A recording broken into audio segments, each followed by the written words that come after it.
ನಮಸ್ಕಾರ. ಇವತ್ತು ನಾವು ಮಾರ್ಕನು ಬರೆದ ಸುವಾರ್ತೆಯಿಂದ ಒಂದು ಭಾಗವನ್ನ ಆಳವಾಗಿ ನೋಡೋಣ. ಇದೊಂದು ಬಹಳ ಚಿಕ್ಕ ಭಾಗ, ಅಂದ್ರೆ ಸುಮಾರು ಒಂದು 10 ವಾಕ್ಯ ಇರ್ಬೋದು.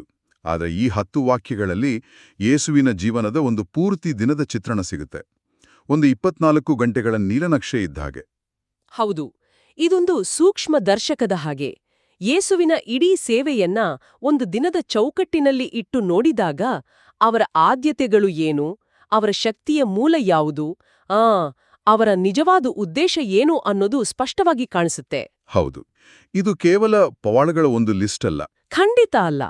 ಇದೊಬ್ಬ ನಾಯಕನ ದಿನಚರ್ಯ. ಇದರಲ್ಲಿ ವೈಯಕ್ತಿಕ ಕಾಳಜಿ ಇದೆ, ಸಾರ್ವಜನಿಕ ಸೇವೆ ಇದೆ, ಮತ್ತೆ ಆಧ್ಯಾತ್ಮಿಕ ಶಿಸ್ತು ಕೂಡ ಇದೆ. ಈ ಮೂರೂ ಹೇಗೆ ಒಂದಕ್ಕೊಂದು ಸೇರಿಕೊಂಡಿವೆ ಅನ್ನೋದನ್ನ ನಾವು ನೋಡಬಹುದು. ಸರಿ, ಹಾಗಿದ್ರೆ ಆ ದಿನಕ್ಕೆ ವಾಪಸ್ ಹೋಗೋಣ. ಕೆಫರ್ನೌಮ್ ಪಟ್ಟಣದಲ್ಲಿ ಆ ದಿನ ನಿಖರವಾಗಿ ಏನಾಯ್ತು ಅಂತ ಶುರು ಮಾಡೋಣ. ಕಥೆ ಶುರುವಾಗೋದೇ ಒಂದು ಬಿಡುವಿಲ್ಲದ ಚಟುವಟಿಕೆಯಿಂದ ಅಲ್ವಾ? ಹೌದು. ಯೇಸು ಆಗ ತಾನೇ ಸಿನಗಾಗ್ ಅಂದ್ರೆ ಪ್ರಾರ್ಥನಾ ಮಂದಿರದಿಂದ ಹೊರಗೆ ಬಂದಿರ್ತಾರೆ. ಅಲ್ಲಿ ಒಂದು ದೊಡ್ಡ ಘಟನೆ ನಡೆದಿರುತ್ತೆ. ಅಲ್ಲಿದ್ದ ಒಬ್ಬ ದೆವ್ವ ಹಿಡಿದವನನ್ನ ಗುಣಪಡಿಸಿರ್ತಾರೆ. ಹೌದು, ಆ ವಾತಾವರಣವೇ ಒಂಥರ ನಾಟಕೀಯವಾಗಿರುತ್ತೆ. ಅಲ್ಲಿಂದ ಹೊರಬಂದ ತಕ್ಷಣ ಅವರು ರೆಸ್ಟ್ ತಗೊಳ್ಳಲ್ಲ. ಇಲ್ಲ, ಬದಲಿಗೆ ತಮ್ಮ 4 ಶಿಷ್ಯರ ಜೊತೆ ಸಿಮೋನನ ಮನೆಗೆ ಹೋಗ್ತಾರೆ. ನಿಖರವಾಗಿ ಸಿಮೋನ, ಅಂದ್ರೆಯ, ಯಾಕೋಬ ಮತ್ತು ಯೋವಾನ್ನ.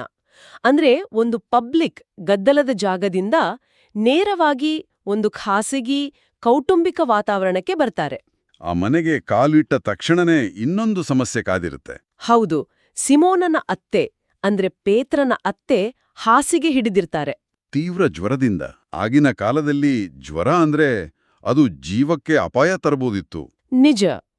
ವಿಷಯ ಗೊತ್ತಾದ ತಕ್ಷಣ ಯೇಸು ಆಕೆಯ ಹತ್ತಿರ ಹೋಗಿ ಆಕೆಯ ಕೈ ಹಿಡಿದು ಮೇಲೆತ್ತಾರೆ.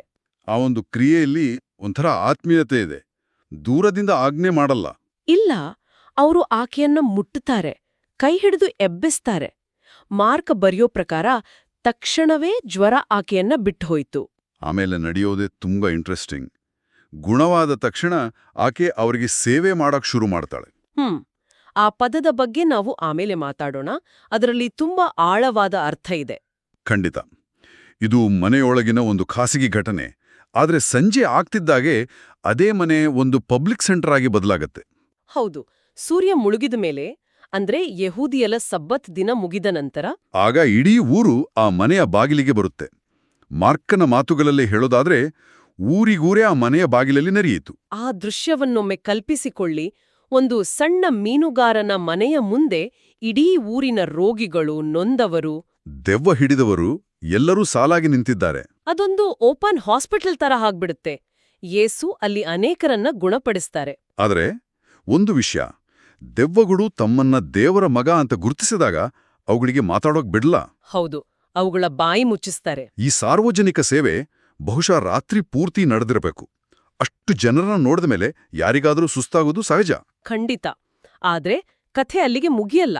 ಮರುದಿನ ಮುಂಜಾನೆ ಇನ್ನೂ ಕತ್ಲಿರುವಾಗ್ಲೇ ಯೇಸು ಎದ್ದು ಮನೆಯಿಂದ ಹೊರಗೆ ಹೋಗ್ತಾರೆ. ಒಂದು ಏಕಾಂತ ಸ್ಥಳಕ್ಕೆ ಹೋಗಿ ಪ್ರಾರ್ಥನೆ ಮಾಡೋಕೆ ಶುರು ಮಾಡ್ತಾರೆ. ಯಾರಿಗೂ ಹೇಳ್ದೇ ಹೋಗ್ತಾರೆ. ಹೌದು.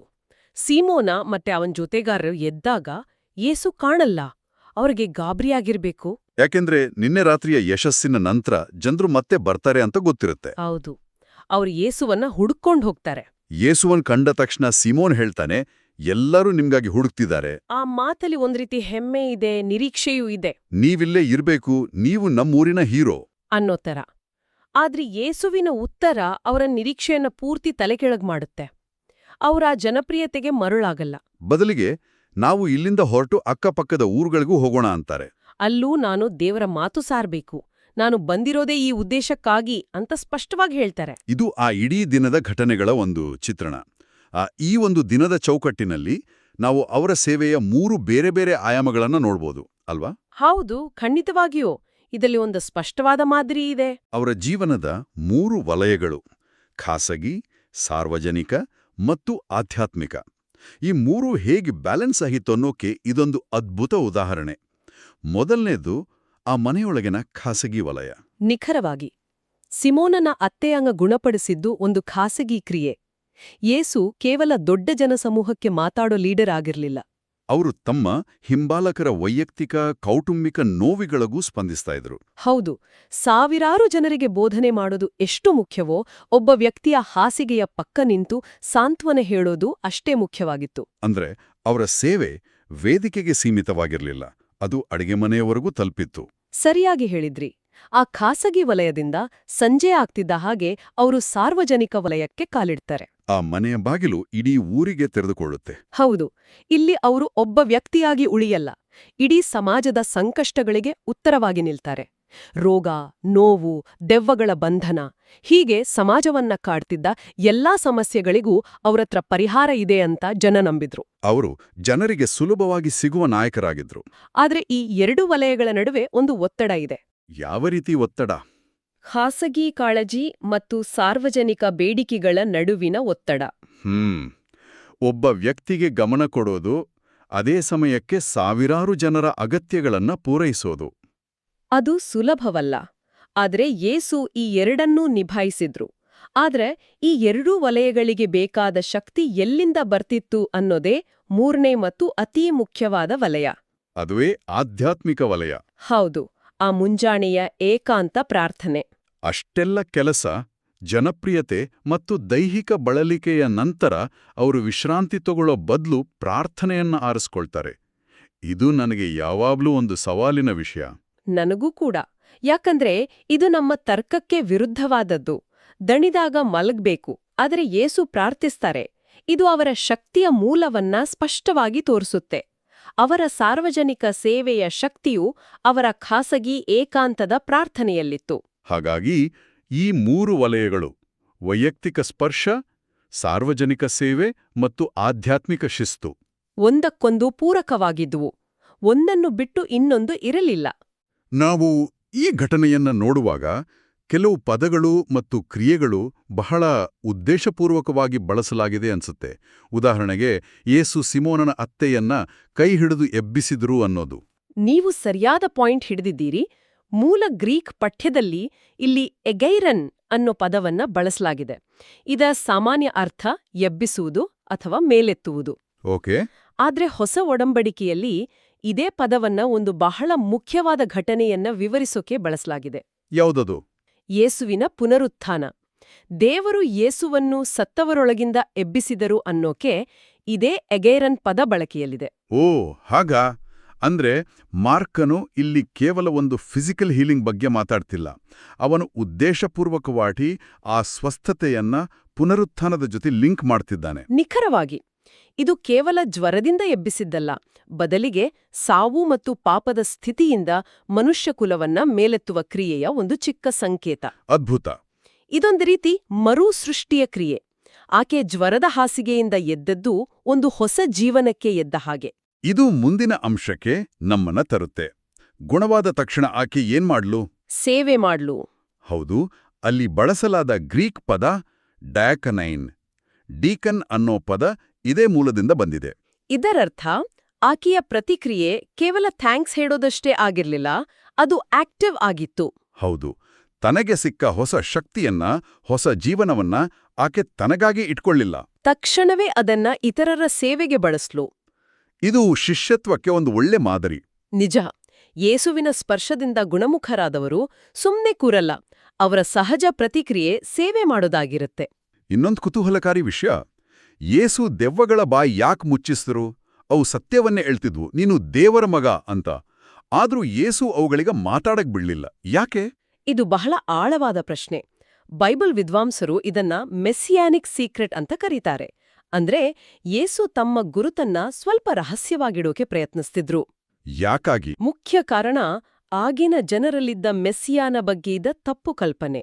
ಮೆಸ್ಸಿಯ ಅಂದ್ರೆ ರೋಮನ್ನರ ವಿರುದ್ಧ ಹೋರಾಡಿ ರಾಜಕೀಯ ಸ್ವಾತಂತ್ರ್ಯ ತರುವ ಒಬ್ಬ ರಾಜ ಅಂತ ಜನ ಅಂದ್ಕೊಂಡಿದ್ರು. ಓ, ಅಂದ್ರೆ ದೆವ್ವಗಳು ದೇವರ ಮಗ ಅಂತ ಕೂಗಿದಾಗ ಜನರು ಅವರನ್ನ ಕೇವಲ ಒಬ್ಬ ಪವಾಡ ಪುರುಷ ಅಥವಾ ರಾಜಕೀಯ ಕ್ರಾಂತಿಕಾರ ಅಂತ ನೋಡೋ ಅಪಾಯ ಇತ್ತು. ಹೌದು, ಅವರ ನಿಜವಾದ ಉದ್ದೇಶ ಅಂದ್ರೆ ಶಿಲುಬೆಯ ಮಾರ್ಗ ಜನರಿಗೆ ಅರ್ಥ ಆಗ್ತಿರ್ಲಿಲ್ಲ.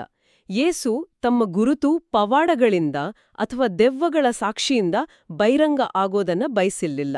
ಬದಲಿಗೆ ತಮ್ಮ ಮರಣ ಮತ್ತು ಪುನರುತ್ಥಾನದ ಮೂಲಕ ಅಂದ್ರೆ ತಮ್ಮ ತ್ಯಾಗ ಮತ್ತು ಪ್ರೀತಿಯ ಮೂಲಕ ತಾವು ಯಾರು ಅನ್ನೋ ಸತ್ಯ ಜಗತ್ತಿಗೆ ಗೊತ್ತಾಗಬೇಕು ಅಂತ ಅವರು ಬಯಸಿದ್ರು. ಹೌದು, ಸತ್ಯವನ್ನ ಅಪಕ್ವವಾಗಿ ಮತ್ತು ಅಪೂರ್ಣವಾಗಿ ಹೇಳೋದರಿಂದ ಲಾಭಕ್ಕಿಂತ ನಷ್ಟವೇ ಹೆಚ್ಚು.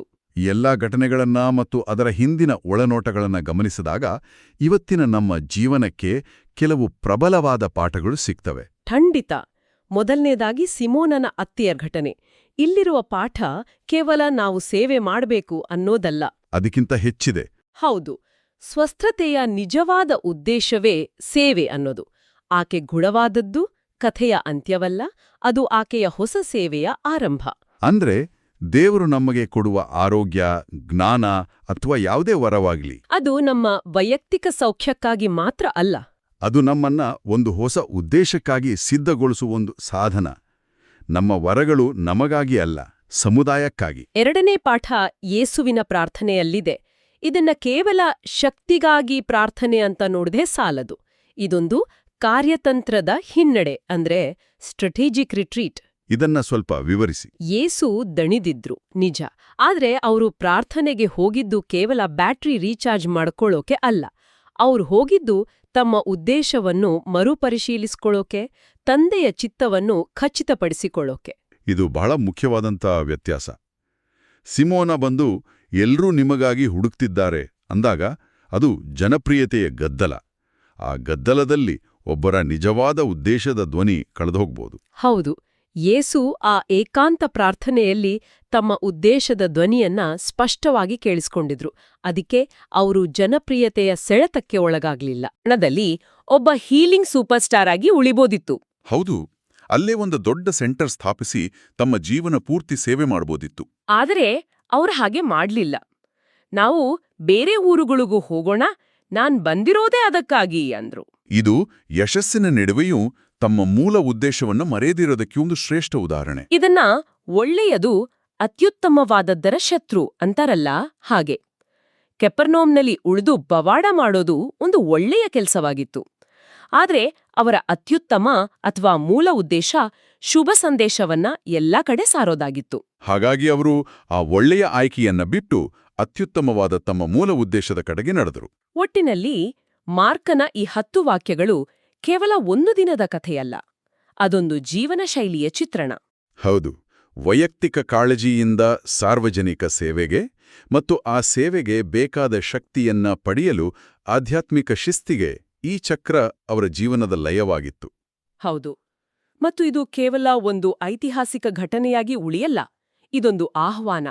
ಯೇಸು ಇವತ್ತು ನಮ್ಮ ವೈಯಕ್ತಿಕ ಜೀವನದೊಳಗೆ, ನಮ್ಮ ಮನೆಗಳ ಒಳಗೆ ಬಂದು ನಮ್ಮನ್ನು ದುರ್ಬಲಗೊಳಿಸೋ ಜ್ವರದಂತಹ ಸ್ಥಿತಿಗಳನ್ನ ಗುಣಪಡಿಸೋಕೆ ಬಯಸ್ತಾರೆ. ಆ ಜ್ವರ ಕೋಪ, ಅಸೂಯೆ, ಹತಾಶೆ ಅಥವಾ ಭಯದ ರೂಪದಲ್ಲಿರಬಹುದು. ಆದ್ರೆ ಅವರ ಗುಣಪಡಿಸುವಿಕೆ ಅಲ್ಲಿಗೆ ನಿಲ್ಲಲ್ಲ. ಅದು ನಮ್ಮನ್ನ ಒಂದು ಹೊಸ ಸೇವೆಗೆ, ಒಂದು ಹೊಸ ಉದ್ದೇಶಕ್ಕೆ ಸಿದ್ಧಗೊಳಿಸೋ ಆರಂಭ ಮಾತ್ರ. ಹಾಗಾದ್ರೆ ಈ ಚರ್ಚೆಯ ಕೊನೆಯಲ್ಲಿ ಕೇಳುಗರು ಯೋಚಿಸಲು ಒಂದು ಪ್ರಶ್ನೆ ಇಲ್ಲಿದೆ. ದೇವರು ನಮ್ಮನ್ನು ಯಾವುದರಿಂದ ಗುಣಪಡಿಸಿದ್ದಾರೋ ಅಥವಾ ಯಾವ ವರಗಳನ್ನು ನಮಗೆ ನೀಡಿದ್ದಾರೋ ಅವು ನಮ್ಮ ವೈಯಕ್ತಿಕ ಸೌಖ್ಯಕ್ಕಾಗಿ ಮಾತ್ರ ಎಂದು ನಾವು ಭಾವಿಸಿದ್ದೇವೆಯೇ? ಒಂದು ವೇಳೆ ಆ ಸ್ವಸ್ಥತೆ ಅಥವಾ ವರವು ಒಂದು ಹೊಸ ಉದ್ದೇಶಕ್ಕಾಗಿ ನಮ್ಮನ್ನು ಸಿದ್ಧಗೊಳಿಸುವ ಸಾಧನವಾಗಿದ್ರೆ ಆ ಉದ್ದೇಶ ಯಾವುದು? ನಾವು ಯಾವುದಕ್ಕಾಗಿ ಗುಣಮುಖರಾಗಿದ್ದೇವೆ? ಪ್ರಿಯರೇ, ಈ ಚಾನೆಲ್ ಅನ್ನು ಸಬ್ಸ್ಕ್ರೈಬ್ ಮಾಡಿ ಪ್ರತಿದಿನ ದೇವರ ವಾಕ್ಯವನ್ನು ಆಲಿಸುತ್ತಾ ಅದನ್ನು ಇತರರೊಂದಿಗೆ ಹಂಚಿಕೊಳ್ಳಲು ನಮಗೆ ನೆರವಾಗಿರಿ. ಧನ್ಯವಾದಗಳು.